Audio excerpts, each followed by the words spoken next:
one of the privileges, I guess, we have here. Hey, it's raining outside. Look at that, Robin. It's raining.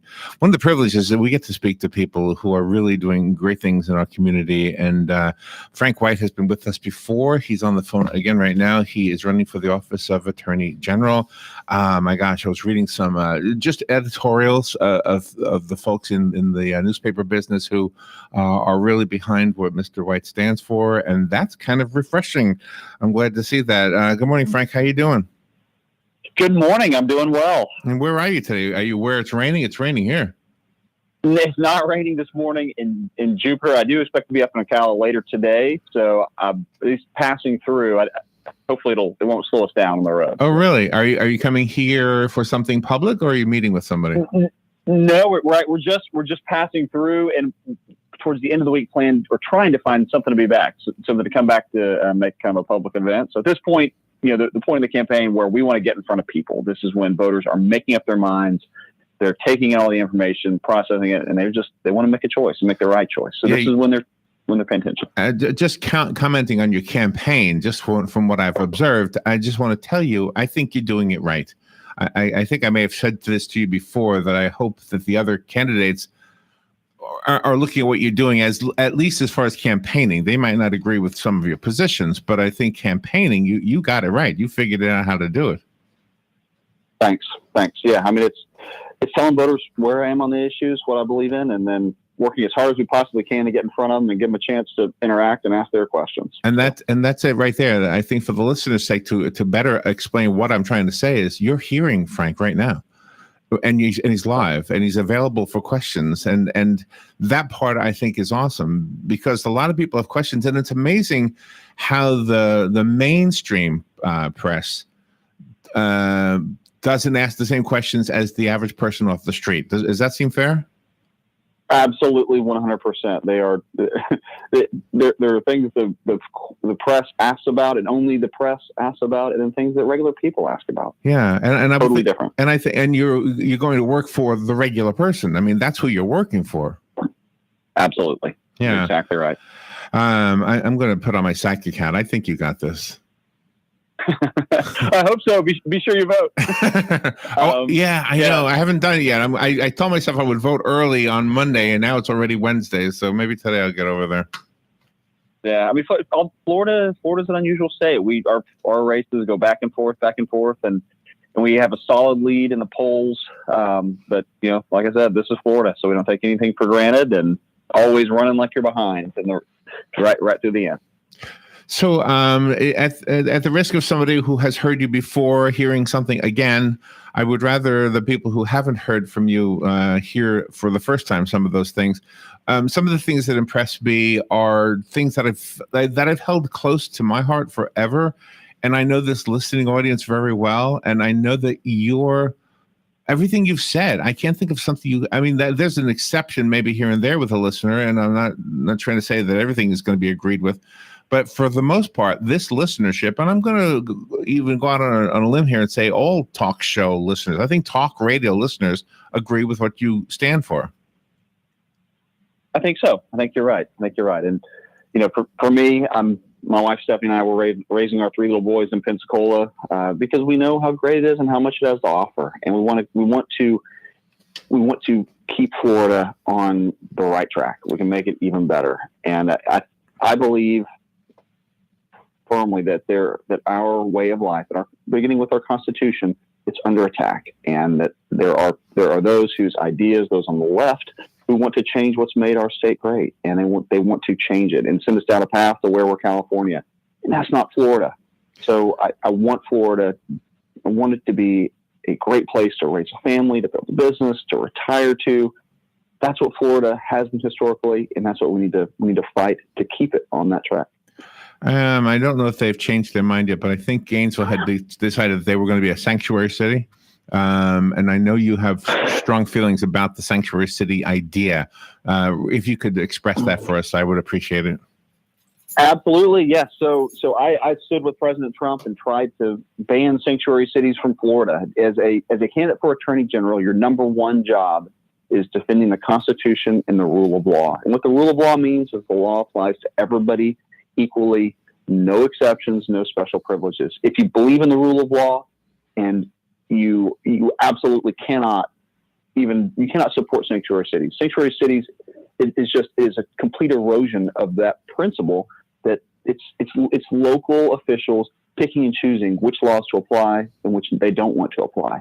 And things fall apart quickly when you go down that path. We have a process that sets our laws, and we got to respect those and follow those. And if you disagree with the law, go change it. But you can't pick and choose which ones you're going to apply. The stand your ground law is in the news all the time. I have had there's some. I think the intent of the stand your ground law is, I'm 100% behind the intent. Dennis Baxley is a friend of ours, and I think he was mainly responsible for that, at least in Florida. But there have been a couple of stories that looked like maybe they were misusing what the intent of that was. Can you comment on that in any way? Yeah, so I agree with you. The stand your ground laws, they exist. They're to ensure that individuals have the right to protect themselves when they're attacked. I was a co-sponsor of the bill that put it into place. The stories are they're snapshots before the process has worked its way out. So we have a court system where the stand your ground law plays out, and so I reserve judgment until the end of the process, and it's in each one of those examples. So I think what you see a lot of times on the news stories are people grabbing a short video or grabbing some little piece of evidence and not looking at the entire picture and seeing the process play out, and trying to put a spotlight on the issue without all the evidence. There was a story this morning in the news. Our local sheriff and some other law enforcement agencies were able to arrest 7 men. It disgusts me to think that this stuff even happens, but we know it does. 7 men who were being lured by, by police officers posing online as 13 to 15-year-old girls, and all 7 of these guys had made arrangements to have sex with them. And of course, when they went to where they were supposed to meet, there was a police officer or a sheriff's deputy waiting for them. I love those stories because you're getting bad guys off the street. You have to work with the sheriffs as Attorney General. You have to work with every sheriff in the state. Can you comment on the work that our sheriff's offices are doing? Yes, absolutely. Our law enforcement across the state they do an outstanding job, and we can never stop thanking them. They put their lives on the line for us each and every day. In the legislature, I have shown a record of standing with law enforcement. I've strengthened penalties against child predators, ones like you just described. I have strengthened the death penalty and putting it back into place after some liberal judges of the Supreme Court threw it out. I have made sure that our law enforcement have the resources that they need to do their jobs well. We absolutely need to stand with law enforcement. Thank you for that job that they did in putting those monsters away. Yeah, it just boggles my mind that there are actually grown men who see nothing wrong at all with doing what they were going to do, and it makes you wonder: were they ever successful? Did they ever actually communicate with a child and follow through? I don't know. No, it's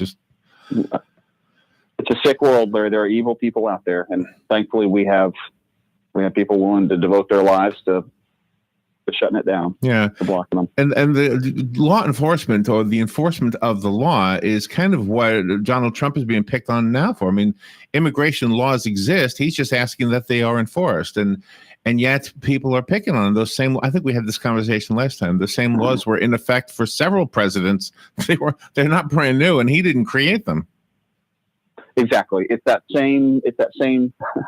same intent behind people. It's the same folks who want to pick certain laws to apply and others not to apply are now criticizing Donald Trump for trying to enforce all the laws. Look, I mean, one thing that separates the United States, one thing is that we have this great tradition of the rule of law, that when there's a law, it is enforced. And there are so many other countries that have a constitution, that have a Bill of Rights. And what separates us from them is that we actually enforce them and follow them. There, it's not worth the paper it's written on. Here, we follow the law. You have a whole bunch more that I want to make sure the listeners can find out about. Obviously, with a short interview on the radio, it always is limited. And I don't want to break the rules. We've had some candidates who accused me of going too long with some of these interviews, so I want to make sure I don't do that. Your website is easy. It's your name, frankwhite.com, and a lot of information is on there. That's it. Absolutely. frankwhite.com. You know, what I would tell voters is when they make their decision on who to vote for in the Republican primary, I'm a proven conservative who can defend the attacks on our Constitution. I've stood for the Second Amendment. I voted to strengthen stand your ground. I stood with the president, demand sanctuary cities. I've cut taxes. My opponent is in a sharp contrast, taking taxpayer dollars, welfare for politicians for her to run attack ads. I've been a lawyer in private practice. The last 8 years, I've been general counsel of a group of businesses. We have 600 employees in 3 states. My experience as part of that executive team managing that large business operation is critical to being effective, reform-minded attorney general and leading the agency. I want to earn their vote, and I won't ever let them down. Yeah, absolutely. Frank, it's an honor to get to know you. I hope when you're elected, you invite us to come up. We'll invite ourselves, I guess, and we'll come up and we'll do a little podcast or something from up there just to kind of see how it's going with you. And good luck. And be careful driving up here. You're coming up here today, you said, right? Yeah, passing through today, and then we will be back doing something in public. I'll make sure you know about it. All right, very good. Frank, thank you for doing this. Thanks, Larry. Appreciate it. We'll be right back. Tired of looking at stained carpets, dirty tile, or grout? Call Silverback Restoration, 414-5312. Make your flooring look great again. Stains, pet odors, allergies. Call Silverback Restoration, 414-5312. From serving our country to serving our community. Silverback Restoration, 414